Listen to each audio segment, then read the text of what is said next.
नमस्कार मित्रांनो, आजच्या व्हिडिओमध्ये आपण यू टॅग म्हणजेच अंडरलाईन टॅग आणि सेंटर टॅग विषयी माहिती बघणार आहे. पहिले बघूया त्यांची इन्फॉर्मेशन.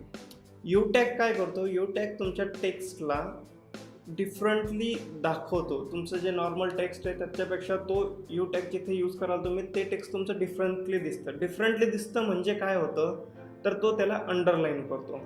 आता यू टॅगचा जो मिनिंग होता HTML5 येण्यापूर्वी त्याचा मिनिंग एवढाच होता की फक्त अंडरलाईन करायचं आहे टेक्स्टला. बट HTML5मध्ये त्याला रिडिफाईन करण्यात आलं, म्हणजे त्याच्या फिजिकल यूजमध्ये काही चेंजेस नाही झाला. तो पहिले पण अंडरलाईनच करत होता, आजही अंडरलाईनच करतो. बट त्याचं टेक्निकल मिनिंग चेंज झालं. टेक्निकल मिनिंग असं चेंज झालं की तो आता टेक्स्टला डिफरंटली स्टाईलने दाखवण्यासाठी यूज होतो. त्याची फक्त डेफिनेशन चेंज झालेली आहे, त्याच्या युजेसमध्ये काही चेंजेस नाही आहे. ठीक आहे, तर हा झाला आपला यू टॅग जो की सिम्पली अंडरलाईन करतो, एवढं लक्षात ठेवलं तरी चालत. ठीक आहे, आणि दुसरा आहे आज आपला सेंटर टॅग. सेंटर टॅग काय करतो की सेंटर टॅगच्या मध्ये तुम्ही जे काही टेक्स्ट इलेमेंट जे काही टाकाल तो सगळ्यांना सेंटर करतो. दोन्ही साईडने, पेजच्या दोन्ही साईडने इक्वली मार्जिन सोडणार आणि बाकी उरलेल्या जागेमध्ये आपलं तुम्हाला पेज व्यवस्थित सेंटर करणार, टेक्स्टला सेंटर करणार, तुमची इमेज असेल, टेबल असेल, जे काही असेल, इवन पूर्ण पेजला सुद्धा तो सेंटर करतो.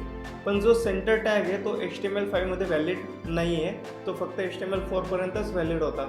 जर HTML5मध्ये जर तुम्हाला सेंटर करायचं असेल टेक्स्ट तर त्याच्यासाठी तुम्ही CSSची स्टायलिंग यूज करू शकता. हा जरी व्हॅलिड नसला तरी याला सध्या करंटली सगळे ब्राउझर सपोर्ट करत आहे. आता आपण ॲक्च्युअल प्रॅक्टिकलमध्ये बघूयात त्याला. ठीक आहे, हे आपलं एक्झाम्पल आहे आजचं.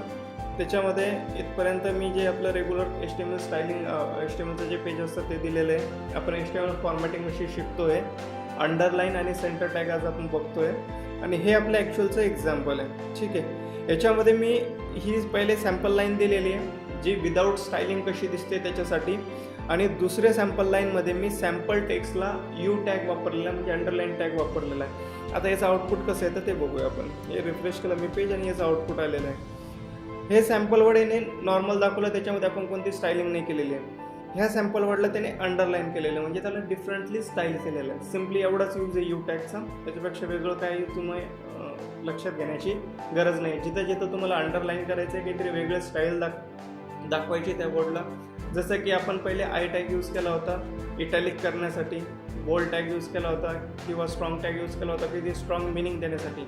बट काही वर्ड असे आहेत की ज्याला स्ट्रॉंग मिनिंग नाही आहे किंवा काही इम्पॉर्टन्स नाही आहे, बट त्याला आपल्याला हायलाईट करायचं आहे. ठीक आहे, तर ते तुम्ही यू टॅगने करू शकता की हा एक थोडासा एक डिफरंटली स्टाईल झालेला वर्ड आहे आपल्याकडे. ठीक आहे, दुसरं आपलं आजचा टॅग आहे तो सेंटर टॅग. सेंटर टॅग म्हणजे काय आहे की तो तुमच्या टेक्स्टला सेंटर करतो. कसा करतो हे बघा.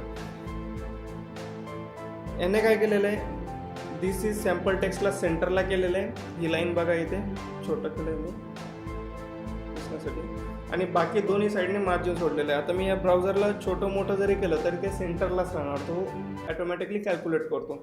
आता हा फक्त एका टॅगला हे करतो का? नाही, तो पूर्ण पेजला सुद्धा सेंटर करू शकतो. हे इथे माझा कोड आहे.